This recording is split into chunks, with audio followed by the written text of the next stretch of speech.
So, nag-react na mga kababayan yung Palasyo Malacanang sa naging pahayag ni Inday Sara na nangontrata na siya ng isang assassin para ipapatay mga kababayan yung ating Pangulong Bongbong, si First Lady Lisa Marcos at saka si Martin Romualdez. Yan yung kanyang sinabi kanina.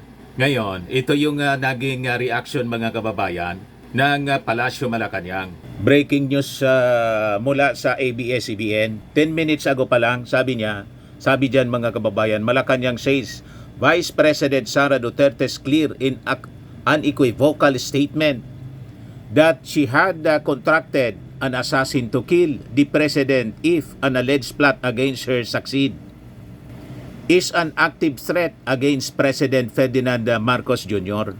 The Executive Secretary has referred this active threat to the Presidential Security Command for immediate proper action. Any threat to the life of the President must always be taken seriously, more so that this threat has been publicly revealed and clear in certain terms. Sabi po ng Presidential Communications Office. So, mabutit sineryoso na ng ating gobyerno ang mga pananakot mga kababayan ng pamilya Duterte. Lalo na ngayon po si Inday na tuluyan nang nawala sa sarili. Pinagmumura ang ating Pangulo, the First Lady at saka si Martin Romualdez dahil sa ginagawang congressional investigation sa paggamit niya ng pondo ng confidential funds mga kababayan na hindi maipaliwanag. Ito yung open threat ni Inday. Ayan po, as published 4 hours ago ng Impact Leadership, pinagmumura niya muna. Hindi pa kayo nakakita ng kalaban na tulad ko. Ganon ang kanyang mga binitawang mabibigat na salita. This country, anya, is going to hell because we are led by a person who does not know how to be a president and who is a liar. This country is going to hell because we are led by a person who does not know how to be a president and who is a liar. PUTA ninyong lahat, Martin Romualdez, Lisa Marcos, Bongbong Marcos. PUTA ninyo. Hindi pa kayo nakakita ng kalaban na tulad ko.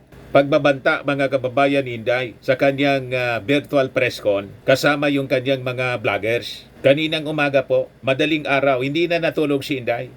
Huwag kang mag-alala sa security ko kasi may kinausap na ako na tao. Sinabi ko sa kanya, kapag pinatay ako, patayin mo si BBM, si Lisa Araneta at si Martin Romualdez. No joke, no joke. Nagbili na ako. Pag namatay ako, huwag kang tumigil, ha? Hanggang hindi mo na mapatay sila. And he said yes. Yan mga kababayan yung sabi niya sa press con niya kanina mga kababayan ng madaling araw. Kaya maging si dating Senador Laila de Lima na pariat po sa X. Yan po yung post ngayon ni Laila de Lima. What to do with a BP who openly threatens murder on a sitting president and his wife in a mega meltdown. Under ordinary circumstances, impeachment. But more than the ordinary, this is a political drama staged by the OBP to divert the issue from its plunder of confidential funds. Kung magnakaw, wagas. Kapag pinapaliwanag, ang daming hanas. So baka nga mga kababayan, matuluyan na po yung impeachment. Laban po kay Inday dahil sa kanyang open threat to the President. So dapat siya matanggal bilang Vice Presidente kasi direkta niyang tinitreten yung ating Pangulo. At pag namatay yung ating Pangulo, siyempre, siya po yung uupo bilang successor ng Presidente. Inappoint na ni Inday yung sarili niya as designated survivor. Remember? Doon pa lang sa statement niya na inappoint niya yung sarili niya as designated survivor, kahindik-hindik na po. Kasi you just watch the Netflix about the designated survivor. Ubos yung mga opisyal ng gobyerno. Siya lang yung survivor. You see? Yan ang ibig sabihin. So, ibig sabihin mga kababayan, yun ang naglalaro sa isipan ni Inday. Matagal na po. Taninetin yung ating Pangulo na una, hukayin yung bangkay ng dating Pangulong Apo Lakay. Sunod sa press con niya, kasabay nun, sinabing, ini-imagine ko anyang tanggalan ng ulo yung ating presidente. Ganun katindi. O ngayon po, may kinontrata na daw siya na assassin para patayin yung ating Pangulo at saka si Lisa Marcos, pati si Martin Romualdez. Ito siya yung open threat, mga kababayan ni Inday, sa First Family at kay Martin. Huwag kang mag-alala, ma'am, sa security ko. Kasi may kinausap na ako na tao. Sinabi, huwag kang mag-alala, ma'am, sa security ko. Kasi may kinausap na ako na tao. Sinabi ko sa kanya, kapag pinatay ako, patayin mo si BBM, Hindi. si Lisa Araneta, at si Martin Romualdez. No joke. No joke. Nagbilin na ako, ma'am. Pag Hindi. namatay ako, sabi ko, huwag ka tumigil hanggang hindi mo mapatay sila. And then he said yes. So, alam mo, ma'am, yan ang lagi kong sinasabi sa Makabayan Blog nung mayor pa ako. Ang laban, wala dyan sa EDSA, ma'am. Wala dyan sa mga highway. Ang laban, ma'am, nandun sa loob ng palasyo. Yan ang problema. So yan po yung open threat ni Inday laban sa ating First Family, pati si Martin Romualdez. Ngayon, ito yung latest. Pumunta na doon si Bato sa St. Luke's. Ayan po. Luke Senator Ronald Bato de la Rosa is now in the premises of St. Luke's Medical Center, where the office of the Vice President Chief of Staff, Attorney Zulaika Lopez, is currently confined. De la Rosa faced the media as well. Ayan po, mga kababayan, si Bato.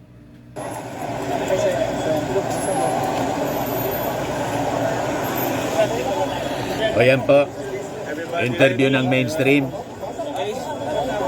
First question, may nabala online. Sir, anong purpose ng pagpunta niyo po rito? To show support to the BP and their support staff. Nakausap nila po. Kausap ko na. Kamusta po sila? Ano po? Kasama to sa drama, mga kababayan, para yung nangyari doon sa kingdom po ni Pacquiao. Kaya ngayon, I think dineploy na rin po si CIDG Chief Nicolas De La Torre para siguradihin po na hindi magkakagulo sa premises po ng Congress at saka dito sa St. Luke's. So pakinggan natin ang sinasabi ni Bato. Kasi ano po na pag-usapan niya, sir? Ano lang, worried lang siya sa sitwasyon niya.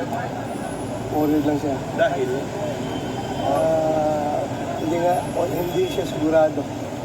She's not sure of what will happen to her. kanino po? Si Laika. Okay, sir, anong thoughts niya sa mga nangyayari niya? Para sa akin, it's a very Is this appropriate? very unfortunate dahil yung tao na hindi pa man lang nagiging accused, no? Hindi pa napailan ng kaso, kung i-treat mo parang convictado na dadalhin mo sa Women's Correctional. Women's Correctional facilities a place for convicted criminals. I've been the Director General of Bucor at alam ko kung anong sitwasyon dyan sa loob. Yan ay kulungan yan ng mga serving sentence, convicted felons serving sentence. Bakit mo ikulong doon yung isang babae, isang abogado na pinatawan lang ng citation for contempt? Ngayon, dadalhin mo na doon sa facility for the convicted criminals. It's very unjustified para sa atin. Kasi naman po, sumugod sa Kongres si Inday, gusto nang tumira sa Kongres para samahan si Laika Lopez. Na-compromise yung security sa Kongreso. Ang gumawa ng problema si Inday. Dapat siya yung umarap sa Kongreso. Ayaw niyang umarap para sagutin yung mga katanungan ng mga congressmen sa paggamit ng pondo ng bayan. Gumagawa kayo ng issue, mga senaryo. Ikitang-kita po ang mali sa inyo. Tapos ngayon, tinitreten ni Inday na patayin yung presidente. Napakalinaw. Kaya nag-react na nga yung Palasyo Malacanang. Siniseryoso nila yung open threat ni Inday. Matindi yung inyong mga ginagawa. Pero unjustified. Magpakuntip-kuntip kayo ng tao tapos hindi nyo kayang bantayan dyan sa inyong facility? Meron man kayong facility for contempt persons, di ba? For persons cited in contempt, you should have your own facility dyan sa Kongreso para bantayan niyo. Tapos unang-una, sino ba yung pwedeng manakot kay Attorney Lopez? Alangan man yung Kongreso, takutin si Attorney Lopez at ipapatay ni Martin Romualdez na kailangan niyang buhay si Attorney Lopez para magsalita ng katotohanan. Ang may motibo po, alam na kung sino, para hindi ilaglag yung dapat na managot. So kung may threat po, alam na kung saan galing yung threat. Never na galing sa ating administrasyon or sa Congress po. Sinecure nga siya doon sa Kongreso. So malamang yung kwento ninyong threat sa buhay, sa safety ni Attorney Zuleika Lopez, imaginary, imbento lang para nga po itigil yung investigasyon.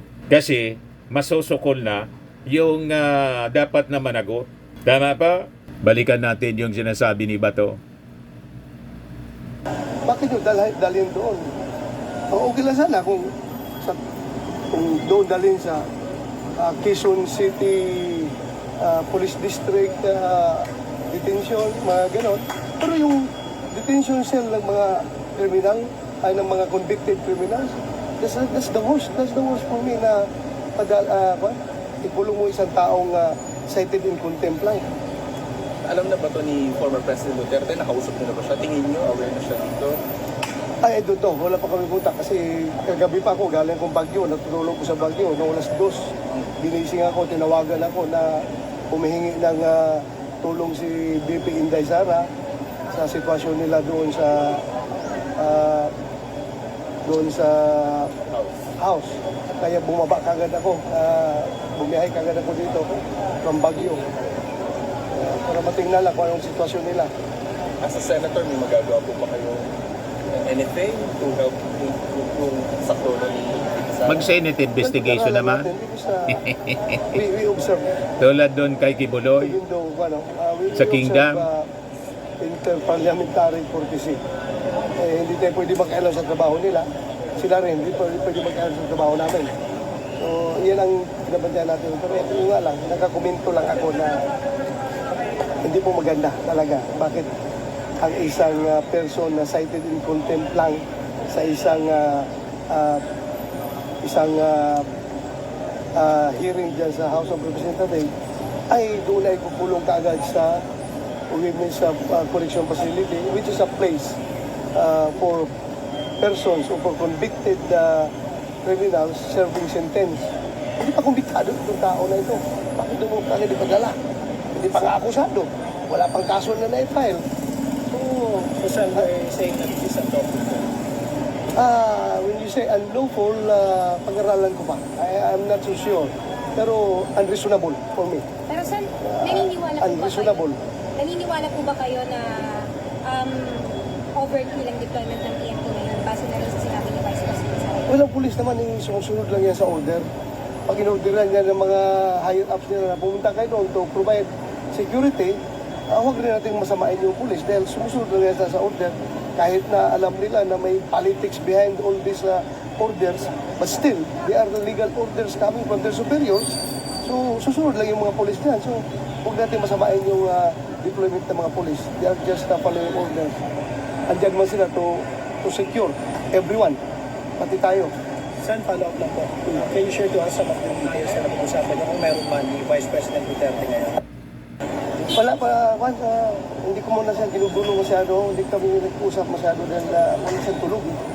Kawawa yung tao, walang pahinga, walang tulog. Si Digong Sabi po, ko sa kanya, minimin niya. just leave it to me. I will be the one to thinking for everything na dapat natin gawin. Ikaw dyan, pahinga ka lang muna, patulog ka kay wala ka bang tulog. How about Attorney Lopez po? Nagkaroon ba kayo ng time? Yan, nag-usap kami. Ano po sabi niya sir? Ang sabi niya is, worried na siya. Worried na siya na dadalhin siya sa Women's Correctional Facility. Para sa inyo hindi tama na dalhin sa women's correction? Hindi talaga tama. Hindi talaga tama. At the present situation, she is right now, she is in right now, kailangan talaga niya ng medical attention. I don't know, dito ngayon sa hospital kung anong dapat gawin nila, pero dapat talaga hospital ang pupuntahan niya. And veterans hospital is another hospital na pwede siyang dalhan. May parts rin kanina sabi ni VP sa ambush interview, quote-unquote attempted homicide yung ginagawa ng house kay Atty. Lopez. Ano po yung comment natin? Well, I don't know the circumstances behind that remark. No? Hindi ako makapag-comment. Dahil hindi ko pa alam kung anong nangyari. Bakit nasabi niya gano'n. Right. Thank you, sir.